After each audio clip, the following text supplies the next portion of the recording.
சீரியல்களின் full எபிசோடுகளை Sun டிவியில் ஒளிபரப்பான உடனே எக்ஸ்க்ளூசிவாக சன் நெக்ஸ்டில் மட்டும் ஃப்ரீயா பாருங்கள். அதை நான் யாருக்காகவும் தவறவிட மாட்டேன் சார். எழிலோட மனநிலைமையும் எனக்கு புரியுது சார். கண்டிப்பா இதுல நான் அவருக்கு சப்போர்ட்டா தான் இருப்பேன்.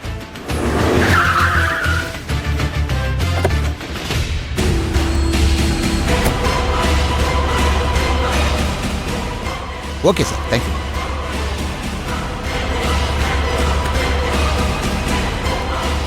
சார் வாங்க எழில், உட்காருங்க. சார் அதெல்லாம் இருக்கட்டும். அக்யூஸ்ட் யார் சார்? விஜய் சார், அந்த அக்யூஸ்ட் கூட்டு வாங்க. Okay sir. ஓ இந்திரியா, இந்திரி வா நட ஓயா. எழில், இவன் தான் அந்த காரோட ஓனர். என்ன பண்றீங்க? என் கையில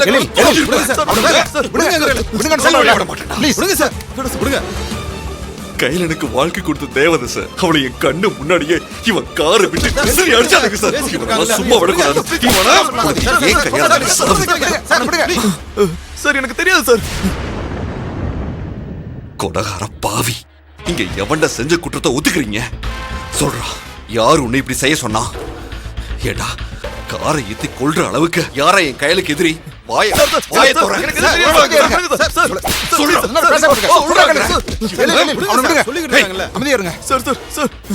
உண்மையை சொல்லு, இல்ல உன்னை என்ன பண்ணுவேன்னு தெரியாத. சொல்றா சொல்றா. எழில், எழில், எமோஷனல் ஆகாதீங்க, நான் விசாரிக்கிறேன். சார் எனக்கு தெரியாது சார். சார் எனக்கு நல்லாவே தெரியும் சார். இவன் யாரோ ஏவி விட்ட கை கூலி. கேவலம் பணத்துக்காக கொஞ்சம் கூட மனசாட்சி இல்லாம கையில் ஒத்த ஆளா குடும்பத்தை காப்பாத்துற பொண்ணுன்னு தெரிஞ்சு அவனுக்குள்ள தொட போயிருக்காங்க சார். இவனெல்லாம் நெத்தி பொட்டுல கண்ணை வச்சு விசாரிக்கணும் சார். அப்பதான் அலறிக்கிட்டு நடந்த உண்மையை சொல்லுவான் சார். ஒரு 5 நிமிஷம் டைம் கொடுங்க, இவனை நான் டீல் பண்றேன். எனக்கு எது தெரியாது சார். சார் சார் எதுக்கு எடுத்தாலும் எமோஷனல் ஆகிறத முதல்ல நிப்பாட்டுங்க. அப்பதான் உண்மையான குற்றவாளியை கண்டுபிடிக்க முடியும். இவனை வெளுத்தாலே உண்மையான குற்றவாளி யாரும் தெரிஞ்சு போயிரும் சார். ஐயோ, இவன் இப்படியே விட்டுட்டா செங்குட்டுவான் கையாலேயே நமக்கு சாவு மணி அடிச்சிருவான் போல இருக்கேன். என்ன பண்றது? இல்ல, அது நடக்கக்கூடாது. யாரு சுத்தா நமக்கு என்ன? முதல்ல இதுல இருந்து எப்படியாவது நம்ம உயிர் சுதம் இல்லாம தப்பிச்சிடணும். எப்படி? டேய், என்னடா முடிக்கிற? உண்மையை சொல்றே. சார் சார், நான் நடந்தத சொல்லிடுறேன் சார். எழில், இப்படி வாங்க. சொல்றா. சார் சார், நீங்க சொல்ற கையில் யாருன்னு எனக்கு தெரியாது சார். அந்த ஆக்சிடென்ட்க்கும் எனக்கு துளி கூட சம்மந்தம் கிடையாது சார். டேய், அது எனக்கு தெரியும். உன்கிட்ட யாரு காரை வாங்கினா அத சொல்லு சார். அது வந்து சார், என் கார் தொலைஞ்சு போய் 2 நாள் ஆகுது சார். கேன மாதிரி தெரியுதா உனக்கு? சார் இருங்க, போய் சொல்றா சார். சொல்றது உண்மை.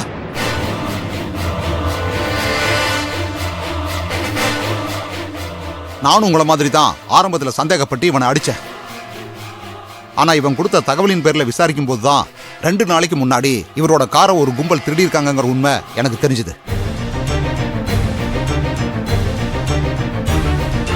கார் மிஸ்ஸிங்னு நியர்பை போலீஸ் ஸ்டேஷன்ல 2 நாளைக்கு முன்னாடி கம்ப்ளைண்ட் ஃபைல் ஆயிருக்கு. தொலைஞ்சதான் இவன் சொன்ன ஸ்பாட்லையும் கிராஸ் செக் பண்ணிட்டோம். இவன் சொல்றதெல்லாம் உண்மைதான்.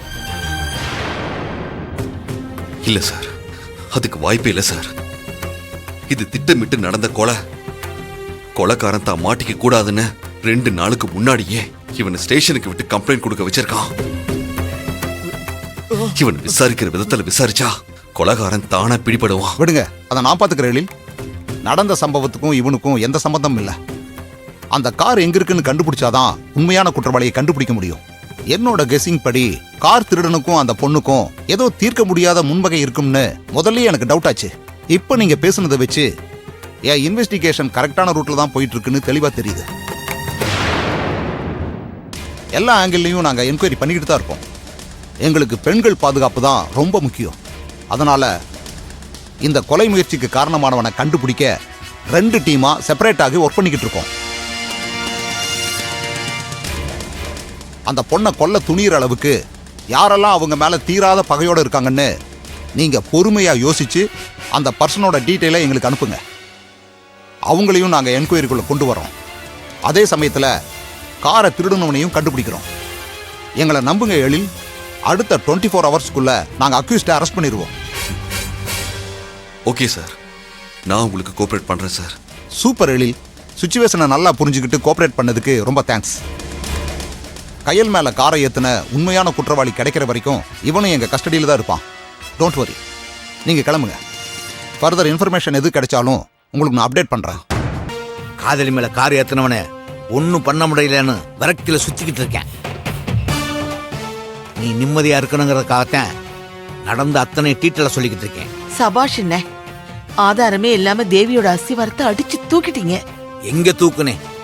நான் போட்ட மாஸ்டர் பிளான்ல இருந்து தப்பிச்சு பாலா போனவ கண்முழிச்சிட்டாளா? ஆமா அண்ணே, அந்த விளங்காத தேவி விக்னேஷுக்கு கால் பண்ணி இதை சொன்னா. அத நானும் விட்டு கேட்டேன். மரணம்னா என்னன்னு பூச்சாண்டி காட்டுறதுக்காக அவன் மேல கார் ஏத்தலாமா? ஐசியூ வார்டுல இருக்க அந்த கையில் நிரந்தரமா கண் மூடணுமா? அடுத்து அவ தங்கச்சிக்கு சமாதி கட்டணும். அப்பத்தான் என் குலவரி அடங்கும். அண்ணே, அழிக்கணும்னு முடிவு பண்ணிட்டா எதிரில் இருக்கிறது யமனாவே இருந்தாலும் நீங்க துணிஞ்சு நின்னு போராடுவீங்கன்னு எனக்கு நல்லாவே தெரியும்ண்ணே. கையில் எல்லாம் தூசிண்ணே, அவளை நீங்க ஈஸியா தட்டி விட்டுருவீங்க. தூசிதான்னு லேசில் எடை போட்டக்கூடாதுமா. அதுதான் நம்ம கண்ணையே கலங்க வைக்கும். நீங்க என்ன இவ்ளோ டென்ஷன் ஆகுறீங்க? உங்களுக்கு பக்கத்துணையா தங்கச்சி நான் இருக்கேன். அந்த கயல் கதையை முடிக்க நான் என்ன பண்ணணும்னு சொல்லுங்க. கொஞ்சம் பொறுமையா இரு வள்ளி, அது எப்படிங்கிறத நான் யோசிக்கிறேன்.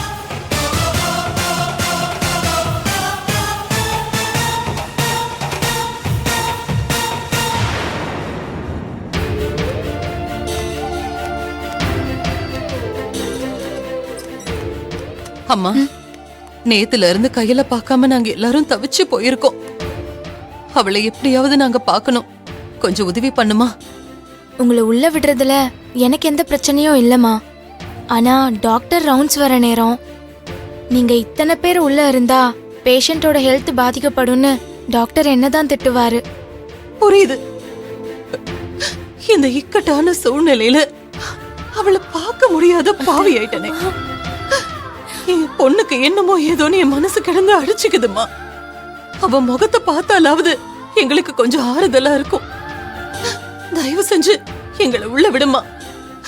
கையில பார்த்ததும் எல்லாரும் வெளியில வந்துடுறோம். சரி, உள்ள போங்க. ஆனா 5 நிமிஷம் தான். சத்தம் இல்லாம போய் பார்த்துட்டு வந்துருங்க. நன்றிம்மா, ரொம்ப நன்றி. வாங்க.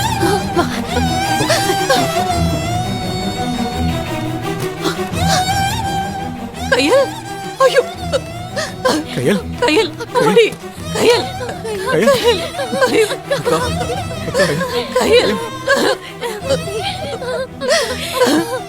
கையல், கையல், அம்மா, கையல், கையல்,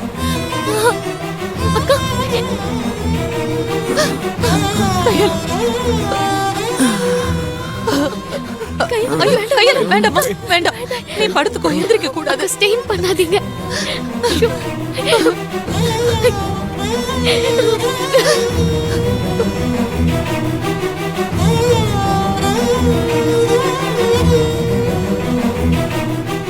எதுக்கு இப்ப எல்லாரும் அழுதுட்டு இருக்கீங்க? உன்னை இந்த நிலைமையில பார்த்துட்டு எப்படி கையில் எங்களால தைரியமா இருக்க முடியும்?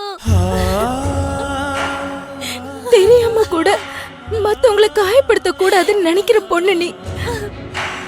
ஆனா அந்த படுபாவிங்க உன் உயிரை இப்படி பறிக்கிறதுக்கு துணிஞ்சிருக்கானுங்களே.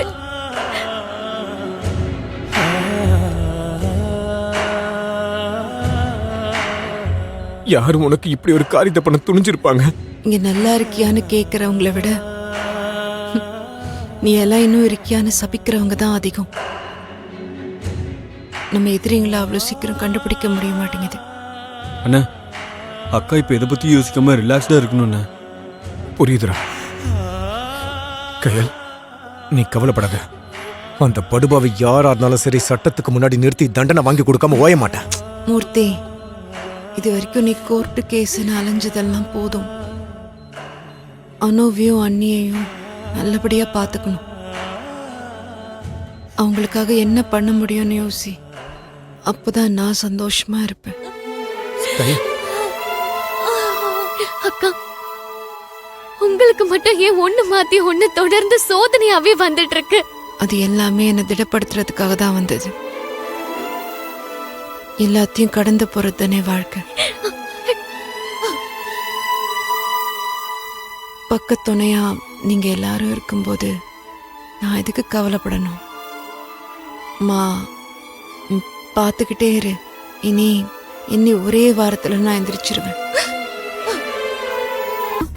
கையலுக்கு ஆக்சிடென்ட் ஆனதுல இருந்து நீ ஹாஸ்பிட்டலே கதின்னு இருக்க. எவ்வளவு பிஸி ஸ்கெடியூலா இருந்தாலும் நீ வீட்டுக்கு வராம இருந்ததல்ல, இது என்னடா புது பழக்கம்? மா கையில் ஹாஸ்பிட்டல்ல உயிருக்கு போராடிட்டு இருக்கா. எனக்கு அதெல்லாம் தேவையில்ல. எனக்கு அவளை பத்தி கவலையும் இல்ல. லைஃப்ல முதல் முறையா என் கூட நீ சரியா பேசவே இல்ல. கால் பண்ணாலும் கட் பண்ற. நீ நேரத்துக்கு சாப்பிடுறியா, நேரத்துக்கு தூங்குறியா, இது எதுவுமே தெரியாம நான் பைத்தியம் மாதிரி புலம்பிட்டு இருக்கேன்டா.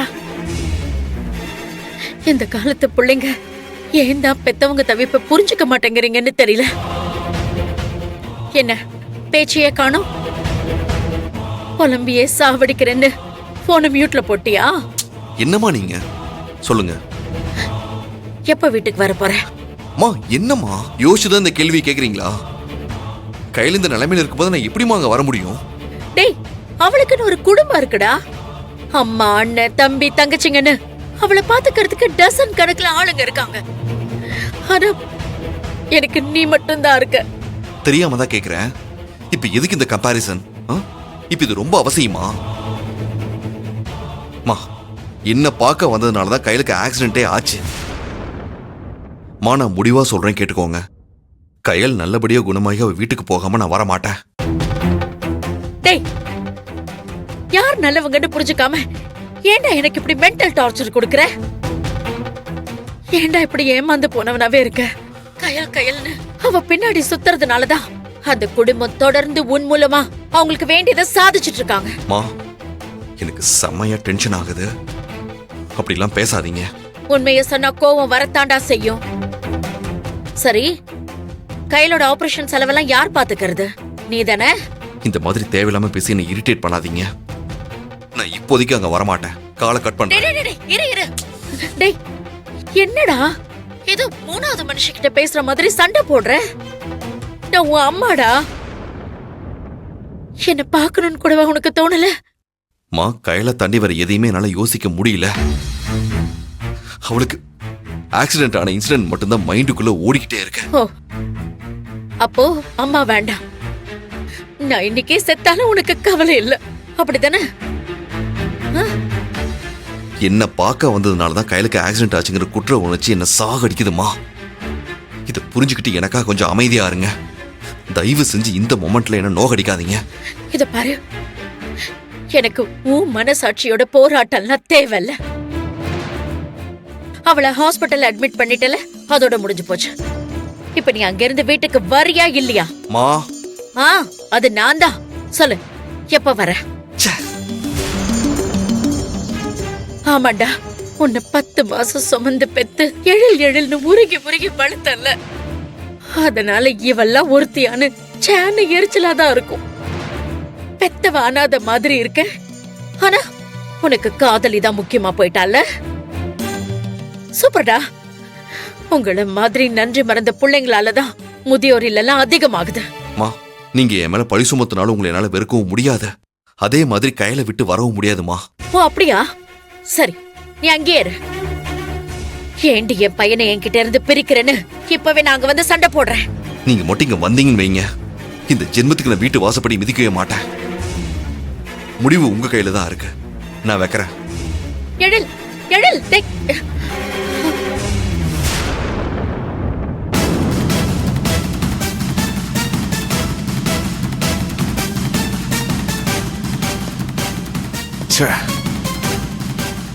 காரியம் கை கூடி கரெக்டா வர நேரமா பார்த்து இந்த எழில் நந்தி மாறி வந்து தடுத்துட்டான்.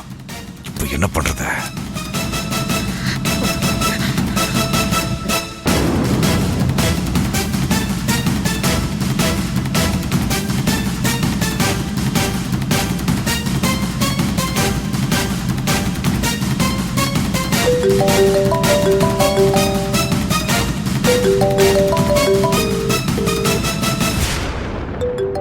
குட்டி பகையா இருந்தாலும் ஆடு உறவாடுது. என்னன்னு கேட்போம்.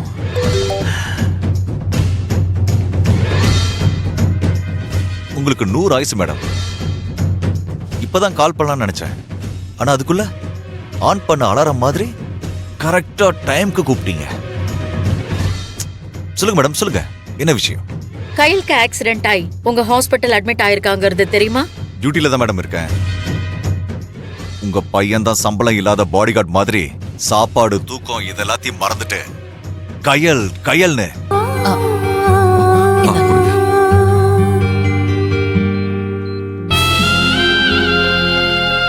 கொடுங்க.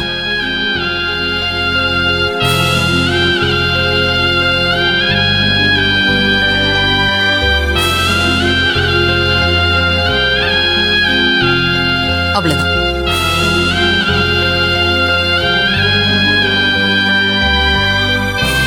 குடி. போதுமா?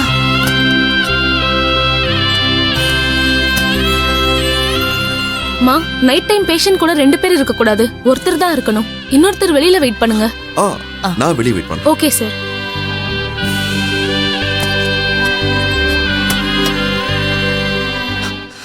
சரி, நான் வெளியே இருக்கேன். ஆண்டி நீங்க சாப்பிடுங்க. சரி. ஏதாவதுன்னா கூப்பிடுங்க. சாரி, உனக்கு ரொம்ப சிரமம் கொடுக்கறேன்ல. ஏய்,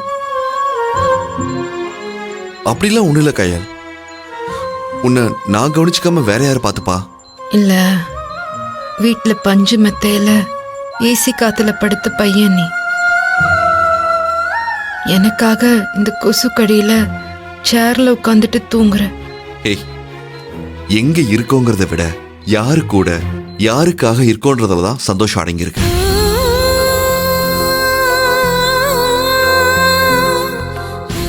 உன்னை விட்டா எனக்கு யாருமே இல்லைங்கிறது இல்ல காதல். எப்பவுமே எனக்கு எல்லாமே நீதாங்கிறதான் காதல்.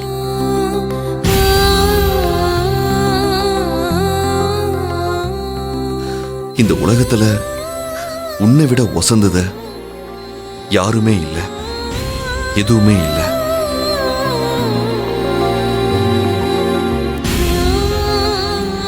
என்ன மீறி தப்பா உனக்கு எதுவுமே நடக்காத. அதனால எதையும் யோசிச்சு பயப்படாம பக்கத்துணையா என் எழில் இருக்கான்னு கண்ணை மூடி ரிலாக்ஸா தூங்கு.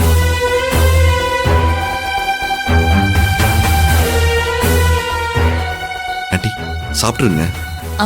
சரிங்க தம்பி. கையா, எதையும் யோசிக்காத, தூங்கு.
கயலுக்கு கொடுக்கிற ட்ரீட்மெண்ட் உடனடியா ஸ்டாப் ஆயிடும்.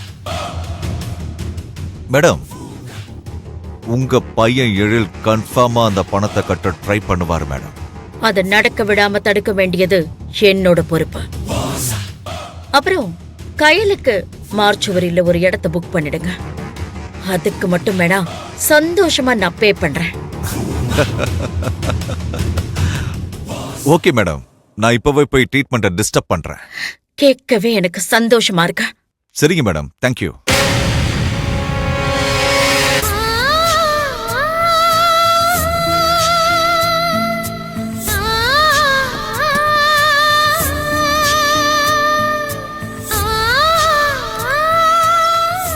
மாப்ள, என்னத்த? என்னங்க மாப்ள, நான் அவ்வளவு தூரம் சொல்லியும் நீங்க வீட்டுக்கு போகலையா? அது வீட்டுக்கு போய் கொஞ்ச நேரமாவது கண்ணை அசந்துட்டு வாங்க. இல்லத்த, நான் இங்கேயே ரெஸ்ட் எடுத்துக்கிறேன். என்ன மாப்ள நீங்க சொன்னா கேளுங்க. நீங்க வீட்டுக்கு போய் 2 நாள் ஆகுது. உங்க அம்மா வேற உங்களுக்காக காத்துக்கிட்டு இருப்பாங்க. நீங்க கொஞ்ச நேரம் வீட்டுக்கு போயிட்டு வாங்க. முடியாதத்த, கையில் இருக்கிற நிலைமையில இப்போதைக்கு இந்த இடத்த விட்டு என்னால எங்கேயுமே நகர முடியாது. அத்த, அவ முழுமையா குணமானாதா என்னால ரிலாக்ஸா மத்தவங்க கூட பேச முடியும். சரி, உங்க விருப்பம். அத்த, என் அம்மாவுக்கு முடியலனாலும் நான் இப்படிதான் ரியாக்ட் பண்ணுவேன். எனக்கு கையிலும் அம்மாவும் வேற வேற இல்ல. ஓகே, நீங்க ரூம்ல அவ கூட இருங்க. நான் உங்களுக்கு சாப்பிட ஏதாவது இல்ல வாங்கிட்டு வரேன். வேண்டாம் மாப்ள, மாத்திக்கிறதுக்கு துணியும் சாப்பாடும் தனம் கொண்டு வரேன்னு சொல்லிருக்கா. அவ எப்படியும் இப்ப வந்துருவா. நீங்க வேணா கேண்டீன்ல காஃபி ஏதாவது சாப்பிட்டு வாங்களேன். இல்ல இருக்கட்டும் அத்த. அத்த, நீங்க கையில் கூட உள்ள இருங்க. சரிங்க மாப்ள, நீங்க உட்காருங்க. சிஸ்டர், கையலுக்கு சாப்பாடு கொடுக்கலாமா? இல்ல, டாக்டர் வந்த பிறகு கேட்டு சொல்றேன். சரி, நீங்க உட்காருங்க. சரி.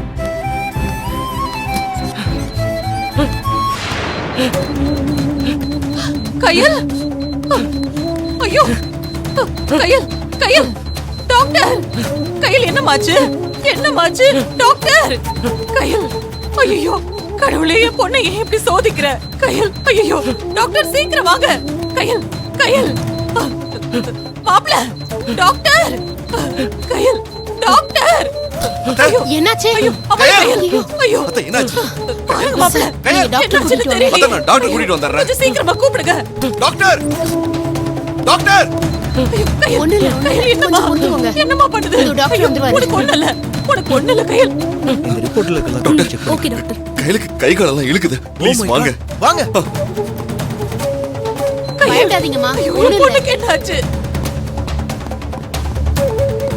ஐயோ, கையல், கையல் என்னம்மா? ஐயோ, அம்மா, கையல், கையல், கொஞ்சம் இப்படி வாங்க. டாக்டர், கொஞ்சம் இது தள்ளி பாருங்க டாக்டர், இதுக்கு முன்னாடி என் பொண்ணுக்கு இப்படி வந்ததே இல்ல. பொறுமையா இருங்கம்மா. பாருங்க டாக்டர், எவ்வளவு கஷ்டப்படுறா. என்னாச்சு டாக்டர்? ஏன் இவளுக்கு இப்படி ஆகுது? கையல், அம்மா, தயவு செஞ்சு கொஞ்சம் என்னாச்சு பொறுமையா கையலுக்கு? இருங்கம்மா. திடீர்னு கொஞ்சம் என்னாச்சு? வெளியில போங்கம்மா. ஐயோ, சார், இந்த அம்மா வெளில கூட்டு போங்க. நல்லா தானே சிஸ்டர், இருந்தா? உங்களை வெளில கூட்டு போங்க. ஓகே டாக்டர், வாங்க சார். வாங்கம்மா. சொன்னா கேளுங்க. என் பொண்ணுக்கு வாங்கம்மா. என்னாச்சுன்னு வாங்க. தெரியலையே. ப்ளீஸ் போங்க சார்.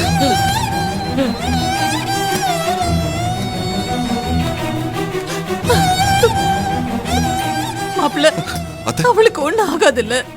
எனக்கு ரொம்ப பயமா இருக்கு. அழாதீங்க அத்த, எதுவும் ஆகாது.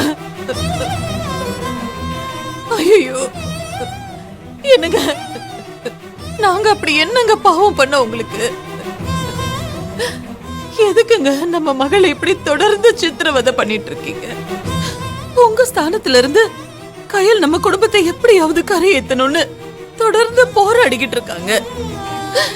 அந்த நன்றி கடனுக்காவது அவளை நீங்க காப்பாத்துங்க. எனக்கு அவளை விட்டா வேற எதுவுமே தெரியாதுங்க. கையில் எனக்கு பொண்ணு இல்ல, என்னோட இன்னொரு அம்மா. என்னோட அம்மாவை என்கிட்ட கொடுத்துருங்க. என்னால முடியல.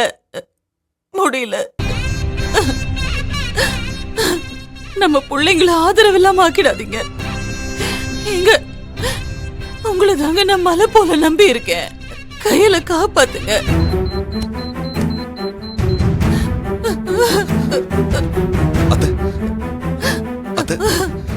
அழாதீங்க, வாங்க வந்து உட்காருங்க. வாங்க.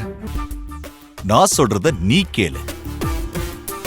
ஆல்ரெடி கயல் அம்மா டெங்கு காய்ச்சலுக்கு ட்ரீட்மெண்ட்க்கு வந்தப்ப பணம் கட்டினாதான் ட்ரீட்மெண்ட்டை ஸ்டார்ட் பண்ண முடியும்னு டீன் சொன்னாரு. அதேதான் நானும் இப்ப சொல்றேன். 9 lakhs பணம் கட்டினா பேஷண்ட்டுக்கு ட்ரீட்மெண்ட் கண்டினியூ பண்ணுவேன். இல்லனா தம்பி, என்ன உங்க அம்மா மாதிரி நினைச்சு தயவு செஞ்சு என் மகளை காப்பாத்தி கொடுங்கப்பா. இங்க பாருங்க, நீங்க என்னதான் சிம்பத்தி கிரியேட் பண்ணாலும் வேலைக்கே ஆகாது. பணம் தான் பேசும். கையில் இந்த ஹாஸ்பிட்டலுடைய ஸ்டாஃப் அப்படிங்கிறதுனால தான் இவ்வளோ அமௌண்ட் பேலன்ஸ் இருக்கும் போதும் ட்ரீட்மெண்ட் கொடுத்துக்கிட்டு இருக்கோம். இல்லனா எப்பவோ வெளியே அனுப்பியிருப்போம். அதான் ஹீரோ சார் இருக்காரு.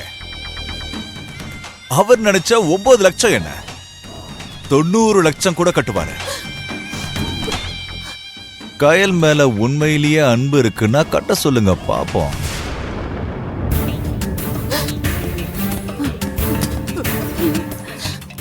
என்ன பண்றது? அத்தை, நீங்க எதுக்கும் கவலைப்படாதீங்க. ஐயோ, இந்தாங்க. என்ன இது? இந்தாங்க, எவ்வளவு வேணும்னாலும் எடுத்துக்கோங்க.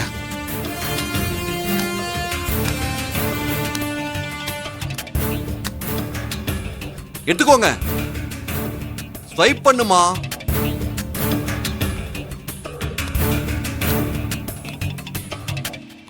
சார் பின்.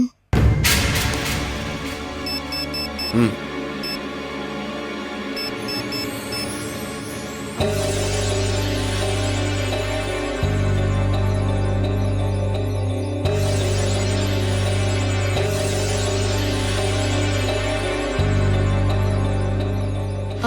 சார் டிக்ளைன் வருது.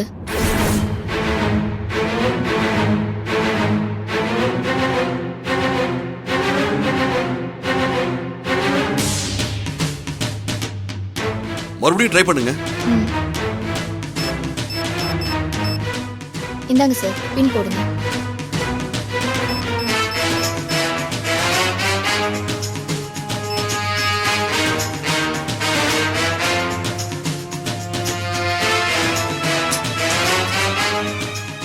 சார் மறுபடியும் டிக்ளைன் தான் சார் வருது.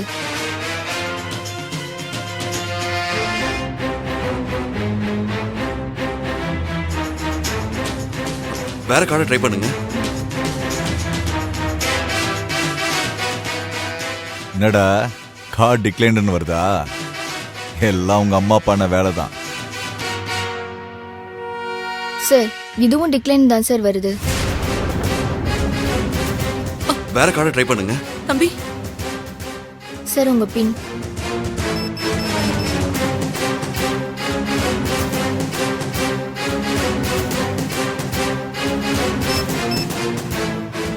எந்த கார்டுமே ஒர்க் ஆகல சார்.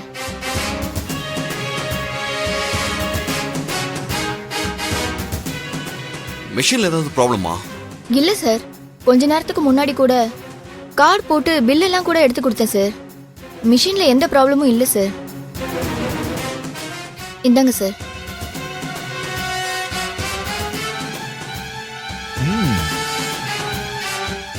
கொஞ்சம் வெயிட் பண்ணுங்க, நான் கேஷோட வரேன். Okay sir.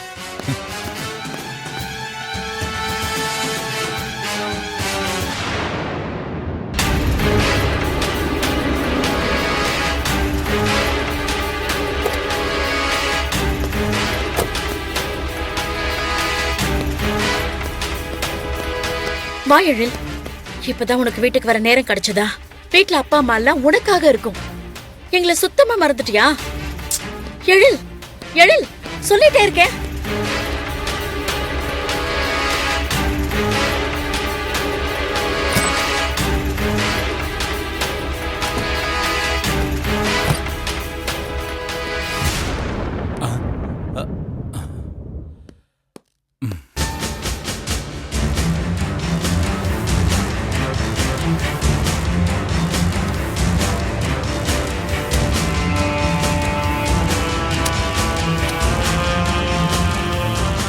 சங்கரி, எழில் வந்துட்டானா?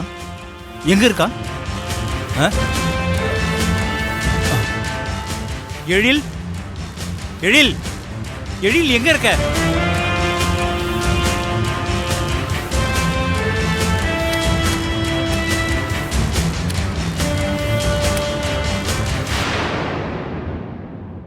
மைசன், கையில் எப்படி இருக்கா? நல்லா இருக்காளா? இல்லப்பா.